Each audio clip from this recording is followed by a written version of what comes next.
अब बात ये है कि राइट ऑफ प्रीएम्पशन जो है वो अराइज कब होता है। ठीक है, एक बंदे का जो है वो माना कि होगा, उसका राइट ऑफ प्रीएम्पशन होगा, वो अराइज कब होता है, अक्रू कब होता है। तो ये बड़ा इंपॉर्टेंट है, इसी पे सारा फिर आगे प्रीएम्पशन लॉ चलेगा। प्लीज आप सेक्शन 5 देखिएगा। सेक्शन 5 कहता है right of preemption, the right of preemption shall arise in case of sale of immovable property. दोबारा पढ़ता हूँ, राइट ऑफ प्रीएम्पशन, ठीक है, शैल अराइज कि तब उसका सवाल पैदा होगा कि ये राइट एक्सरसाइज होना चाहिए इन केस ऑफ सेल। ये बड़ा इंपॉर्टेंट है, इसको जरा ध्यान से, सेल ऑफ इमूवेबल प्रॉपर्टी, एक सेल और एक इमूवेबल प्रॉपर्टी, ये बहुत इंपॉर्टेंट है, इनको हमने जो है वो देखना है। सबसे पहले हम देखते हैं इमूवेबल प्रॉपर्टी को। इमूवेबल प्रॉपर्टी की आप जरा डेफिनेशन में आए, ठीक है, ये सेक्शन 2 सब सेक्शन ए है। Immovable property mean immovable property situated in any area other than an urban area or within cantonment limit as declared by any law relating to local bodies or cantonment as the case may be for the time being in force। देखिए मेरी बात सुनिए, ये कह रहा है कि immovable property हो लेकिन अदर देन अर्बन एरिया, ये जो शहरी प्रॉपर्टी है, ठीक है, ये जो सकनी प्रॉपर्टी, उसके अलावा जो प्रॉपर्टी फिर एग्रीकल्चर रहेगी ना, वो कहता है जी कि वो प्रीएम्पशन, वो जो है वो सब्जेक्ट मैटर होगा किसका, प्रीएम्प्टिव राइट का। तो यहाँ पे करेक्शन की ज़रूरत है, ठीक है। ये 1994 में एक जजमेंट आई सुप्रीम कोर्ट की, ठीक है, वो जजमेंट थी PLD 1994 सुप्रीम कोर्ट पेज 1, और उसमें उन्होंने कहा कि ये जो सेक्शन है, ये वाला इमूवेबल प्रॉपर्टी की डेफिनेशन का, ये repugnant to the injunction of Islam है, क्योंकि प्रीएम्पशन एक्ट जो है उसको अर्बन एरिया में भी अप्लाई होना चाहिए। तो वो जो जजमेंट थी PLD 1994 सुप्रीम कोर्ट पेज 1, उसकी रोशनी में उसके बाद जो है ये जो है हर प्रॉपर्टी के ऊपर जो है वो अप्लाई होना, immovable property not movable, immovable property के ऊपर जो है ये अप्लाई होना शुरू हो गया, ठीक है। अच्छा, अब बात है कि आपको इमूवेबल प्रॉपर्टी की समझ आ गई, वो अर्बन भी हो सकती है, वो एग्रीकल्चर भी हो सकती है, ठीक है, उसके ऊपर ये अप्लाई होगा। अब थोड़ा सा आगे देखते हैं कि ये जो इमूवेबल प्रॉपर्टी है, क्या हर इमूवेबल प्रॉपर्टी के ऊपर जो है वो ये वाला लॉ जो है वो अप्लाई हो जाता है। तो इसका आंसर है नो, इसका आंसर है नो। आप प्लीज सेक्शन 23 देखें, ये वो इमूवेबल प्रॉपर्टीज बताता है, ये वो इमूवेबल प्रॉपर्टीज बताता है जिनके ऊपर जो है वो राइट ऑफ जो है वो प्रीएम्पशन जो है वो अप्लाई नहीं होता, ठीक है। अच्छा, मसलन सेक्शन 23 निकाल लिया आपने, मसलन वक़्फ़ प्रॉपर्टी, ठीक है, property use for charitable or religious or public purposes, ठीक है, property owned by the federal or provincial government, property acquired by the federal government or provincial government, ठीक है।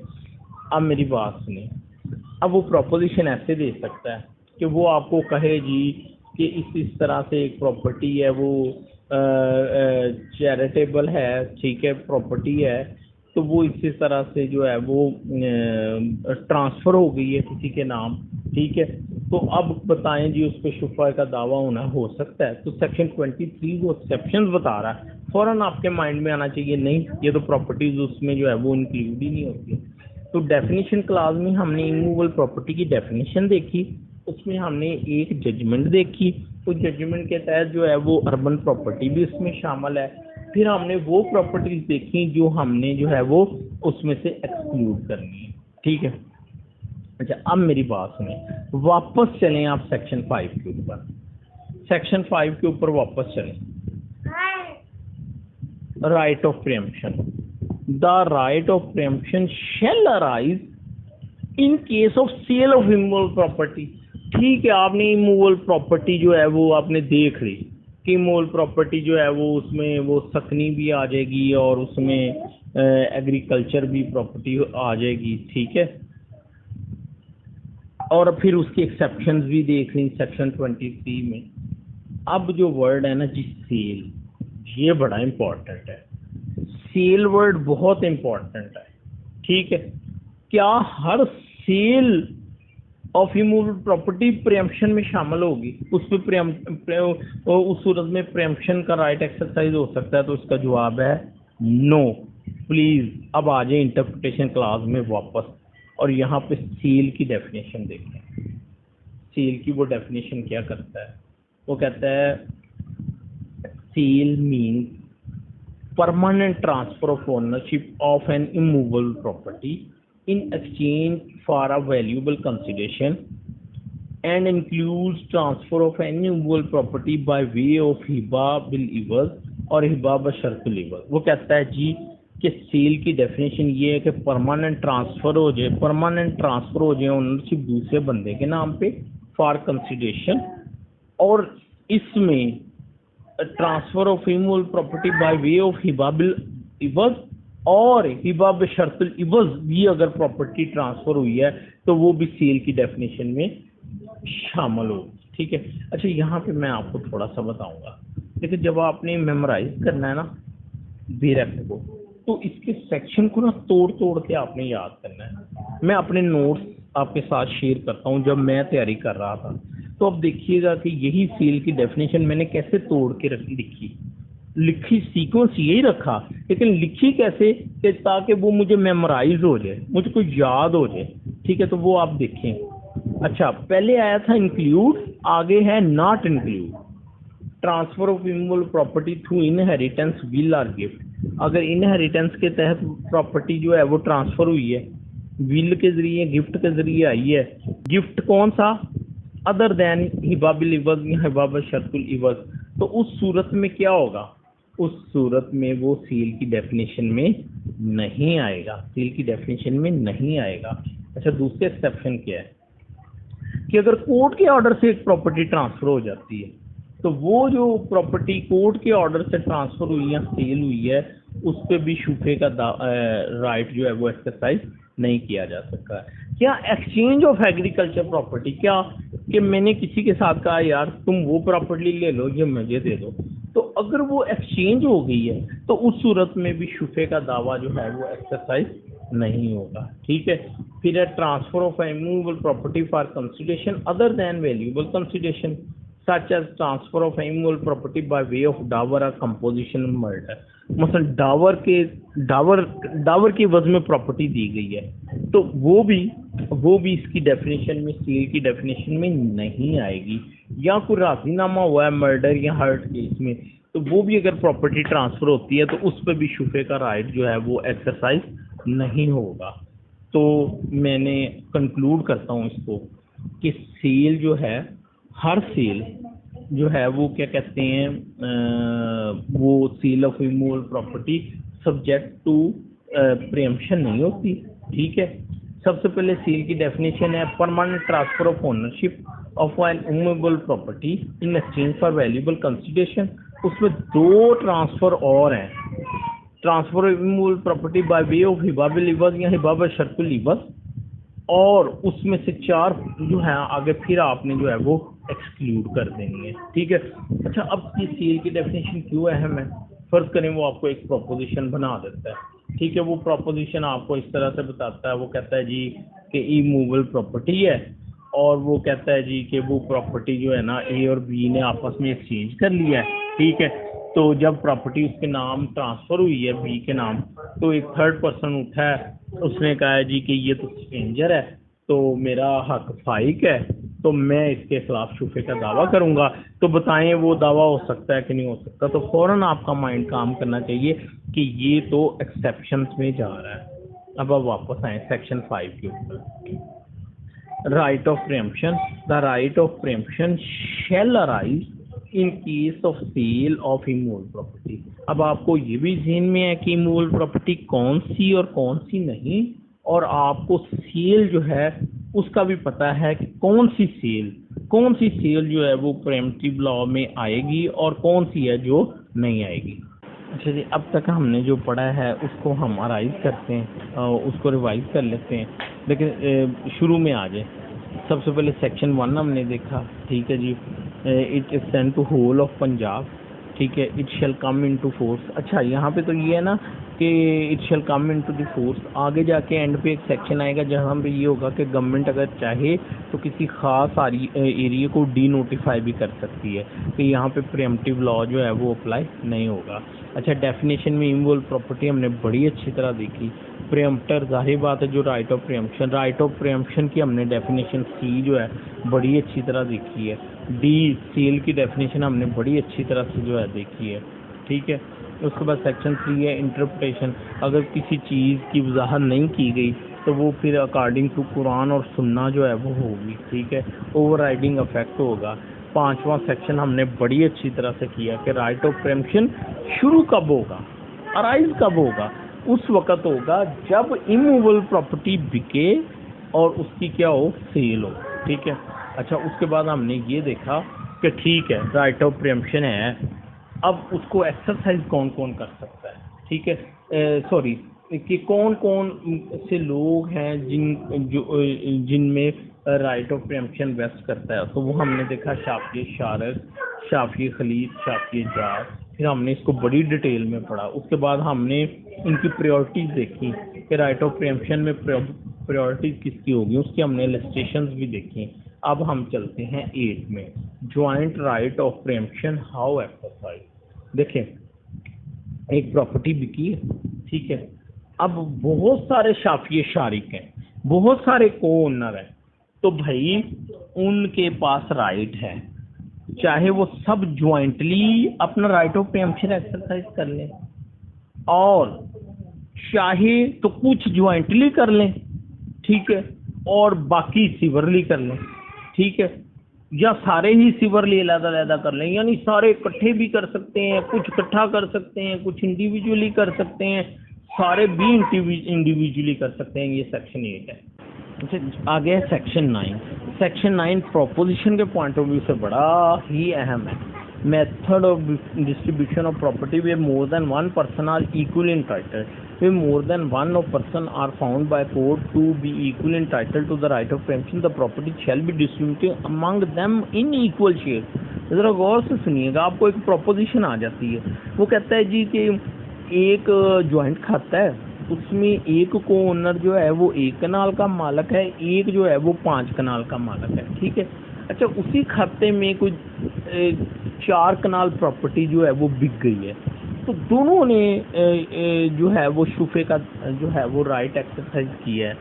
आप ये बताएं कि जिसकी 5 कनाल प्रॉपर्टी है उसको कितनी मिलेगी, वो जो प्रॉपर्टी बिकी है, और जिसकी 1 कनाल है उसको कितनी बिकी है। तो भाई उसका जवाब ये है, दोनों को इक्वल मिलेगी।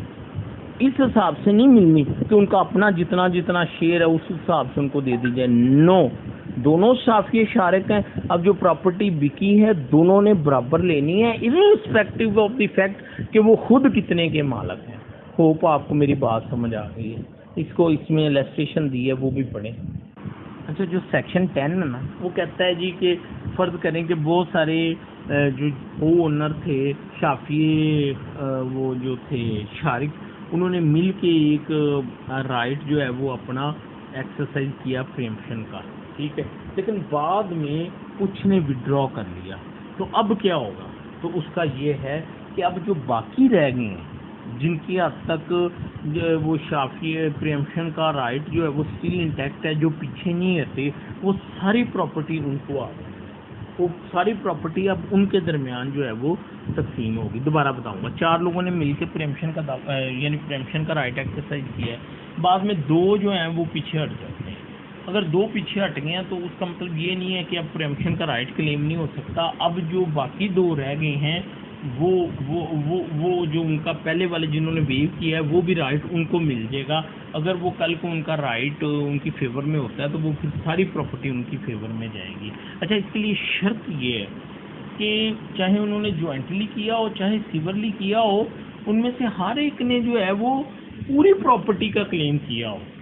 क्लेम उन्होंने पूरा किया हो, चाहे ज्वाइंटली दायर किया था या सिविली किया था, लेकिन पूरी प्रॉपर्टी का अगर उन्होंने क्लेम किया था तो वो फिर बाद में चाहे 2 निकल भी जाए, बाकी 2 जो है वो पूरी प्रॉपर्टी का पे अपनी प्रीएम्पशन का राइट जो है वो एक्सरसाइज कर सकते हैं।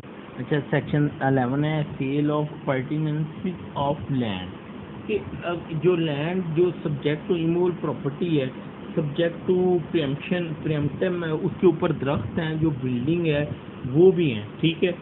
अच्छा, where only trees or building is sold without land no right of preemption, अगर ज़मीन जो है वो इमूवेबल प्रॉपर्टी तो वैसे अप्लाई नहीं होना प्रीएम्पशन का लॉ जो है, तो अगर लैंड नहीं बिकी, सिर्फ और सिर्फ वो दरख्त बिके हैं और बिल्डिंग बिकी है, तो उस सूरत में प्रीएम्पशन का लॉ जो है वो बिल्कुल अप्लाई नहीं होगा, ठीक है।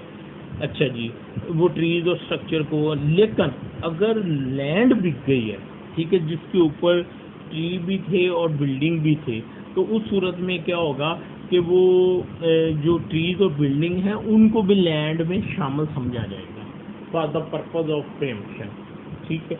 क्या मतलब है कि फर्ज करें अगर 2 लोगों का 2 शाफिए जार हैं, ठीक है, शाफिए जार हैं, तो कल को उनकी फेवर में उनका राइट उनकी फेवर में हो जाता है, तो वो जो दरख्त और वो जो बिल्डिंग होगी उसके भी वो फिर इक्वल, लैंड के तो वो होंगे ही होंगे इक्वल, वो जो बिल्डिंग और वो ट्रीज हैं उसके भी वो इक्वल जो है वो हकदार होंगे।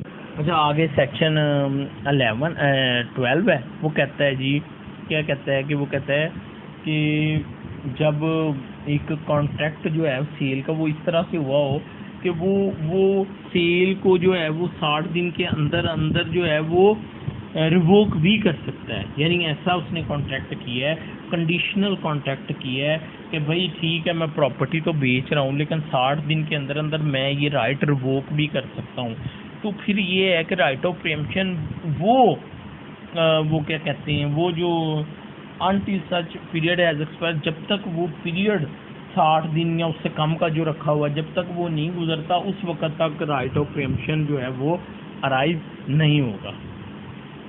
अच्छा जी, अब थोड़ा सा आगे चलते हैं। अच्छा जी, अच्छा एक और चीज़ है, जहाँ पे वो जो provided the option of defect in or inspection of property or stipulation as to the vendee's right to revoke the contract of sale shall not be bar to the exercise of the right of preemption. कहते हैं कि cell हो गई है लेकिन उसमें ये लिखा हुआ है कि जी अगर वो जब चाहे तो वो इस राइट को रिवोक कर सकता है, ठीक है। तो इस सूरत में वो वंस सेल हो गई तो उसके बाद फिर वो इस बुनियाद पे कि वो सेल के कॉन्ट्रैक्ट में लिखा हुआ है कि जी वो किसी वक्त भी सेल का कॉन्ट्रैक्ट जो है उसको रिवोक कर सकता है, इस बुनियाद पे फिर शुफे का राइट जो है वो ख़त्म नहीं होगा। अच्छा जी, आगे चलते हैं, ये था सेक्शन 4। अब है नहीं जी, अब पहले तो हमने ये पढ़ा, अभी तक हमने ये पढ़ा कि प्रॉपर्टी कौन सी होगी, ठीक है, और प्रॉपर्टी कौन सी होगी और कौन कौन सी सेल होगी, ठीक है, जिस पे प्रीएम्पशन का लॉ लागू होगा। फिर हमने ये देखा कि कौन कौन उस राइट को जो है वो एक्सरसाइज कर सकता है। अब फर्ज करें एक इमूवेबल प्रॉपर्टी है, वो भी प्रीएम्पशन एक्ट में फॉल करती है, उसके लॉ के मुताबिक है, सेल भी हुई है वो भी उसके मुताबिक है, और उसका जो वो शाफिए जार और वो भी पूरी कंडीशंस पूरी हैं। तो अब क्वेश्चन ये अराइज होता है कि अब वो जो राइट है प्रीएम्पशन का वो एक्सरसाइज कैसे होगा, उसको एक्सरसाइज कैसे किया जाना है, ठीक है। अच्छा, मैं एक बात बताऊं, ये जो प्रीएम्पशन लॉ है ना, ये बेसिकली जो फंडामेंटल राइट या contract of sale and purchase जो है कि उसकी एक एक्सेप्शन है, और रूल ऑफ इंटरप्रिटेशन ये है कि जहाँ पे एक्सेप्शन होगी ना वहाँ पे बहुत स्ट्रिक्ट सेंस में रूल जो हैं वो अप्लाई होंगे। यही वजह है, आगे मैं आपको बताऊंगा कि इसमें रूल्स और रेगुलेशन जो हैं वो इतने स्ट्रिक्ट हैं, प्रिंसिपल्स इतने स्ट्रिक्ट हैं कि अब शायद ही पिछले 4-5 साल में कोई शुफा को प्रियम्पशन का दावा जो है वो डिग्री हुआ हो, वरना वो खारिज ही हो जाता है। ठीक है, तो ये चीज़ जो है ना, इसको हमने जो है वो देखना है। अच्छा, अब ये है कि एक बंदे ने उस राइट को एक्सरसाइज कैसे करना है, तो उसने उसके लिए 3 तलब है। सबसे पहले है तलब मुआसबत। तलब मुआसबत की इसी ने डेफिनेशन बताई है, वो कहता है तलब मुआसबत mean immediate demand by a preempter in the sitting or meeting मजलिस in which he has come to know of the sale, declaring his intention to exercise the right of preemption। यही सारा शुफा है, ये जो मैंने पढ़ा है यही असल चीज़ है। तलब मुआसबत mean immediate demand by a preempter in the sitting or meeting मजलिस in which he has come to know of the sale, declaring his intention to exercise the right of preemption। अच्छा, यहाँ पे ना मैं आपको, ठीक है, वो मैं आपको आगे जो है वो हम लिटरली भी सारी चीज़ों को देख लेंगे। यहाँ पे मैं आगे ना इसको एक्सप्लेन करता हूँ। तलब मुआसबत के जो प्रियम्प्टर था, उसको जब पता चला कि भाई मेरे खाते में एक प्रॉपर्टी बिक गई है जो एक ऐसे शख्स ने खरीदी है जिसमें जिस पर मेरा प्रियम्प्टिव राइट है, ठीक है, तो उसको इमीडिएटली वहां पे ऐलान करना चाहिए कि भाई मैं अपना शुफे का जो राइट है उसको एक्सरसाइज करूंगा या मैं उसको एक्सरसाइज करता हूं। दोबारा बताता हूं कि जो ही उसको पता चला उस मजलिस में, मीटिंग में, ठीक है, जहां भी उसको पता चला, जैसे भी पता चला, उसको उसी वक्त ही कहना चाहिए कि जनाब मेरा राइट फाइक है और मैं ये प्रॉपर्टी खरीदने का जो है वो इरादा रखता हूँ। अच्छा, अब मेरी एक बात सुनिए, इस इमीडिएट डिमांड को जंपिंग डिमांड भी कहते हैं। जंपिंग का मतलब है इमीडिएट। शुफे के दावे इसीलिए खारिज हो जाते हैं कि जब उससे पूछा जाता है कि वक्त के बारे में पूछा जाता है कि अच्छा कितने बजे तुम्हें पता चला, तो वो कहता है जी कि मुझे जो है 7 बजे पता चला। तो फिर आगे जाके जरा में उससे पूछा जाता है कि आपने कितने बजे ऐलान किया कि भाई मैं अपना राइट, तो वो कहता है मैंने 7:05 पे कहा ना। तो वो जो 5 मिनट है उसको जस्टिफाई नहीं किया जा सकता। अच्छा, एक बुक है हदाया अल हदाया, उसमें 2-3 बड़ी ज़बरदस्त किस्म की जो है ना वो एग्जाम्पल जो है वो लिखी हुई है। मसलन एक तो ऊँट से तशबीह दी है कि ऊँट की बैक पे जब एक छड़ी लगाई जाए ना तो वो फौरन रिएक्ट करता है, तो उसको उन्होंने जंपिंग डिमांड या तलब मुआसबत इमीडिएट डिमांड से जो है वो तशबीह दी है कि इस तरह होना चाहिए कि जो ही उसको पता चला फौरन ही उसने ऐलान कर दिया कि जी मैं शुफे का राइट जो है वो एक्सरसाइज करूँगा। अच्छा, फिर एक एग्जाम्पल ये थी कि एक आदमी था, उसको लेटर मिला, तो लेटर वो पढ़ रहा था, तो लेटर में लिखा था कि तुम्हारे खाते में प्रॉपर्टी बिक गई है, ठीक है, इस तरह करके। तो उसने सारा बाकी लेटर भी पढ़ के फिर उसने ये ऐलान किया कि जी मैं अपना राइट जो है एक्सरसाइज करूँगा। तो उस वक़्त ये होल्ड किया गया कि सॉरी, जिस लाइन के ऊपर तुमने वो पढ़ा था ना कि जी मेरा जो है वो क्या कहते हैं प्रेफरेंशियल राइट है और यानी प्रॉपर्टी बिक गई है, तुमको उन्हीं उसी लाइन के ऊपर ही कह देना चाहिए था मैं अपना राइट जो है वो एक्सरसाइज करूँगा। इसी तरह एक आदमी था, तो उसको कोई जो है वो ऊपर वाली मंजिल पे रहता था, तो उसको कोई बताने के लिए आया, तो वो नीचे आया, तो उसने दरवाज़ा खोला, उसने उसको बताया कि भाई तुम्हारे जो है वो इलाके में जो है वो प्रॉपर्टी बिक गई है, ठीक है, तुम्हारे खाते से। तो वो कहता है 1 मिनट ठहरो, मैं बेगम से मशवरा कर लूँ। वो ऊपर गया, बेगम से मशवरा करके आया और नीचे आके कहता है जी कि मैं अपना जो है वो शुफे का राइट जो है वो एक्सरसाइज करूँगा।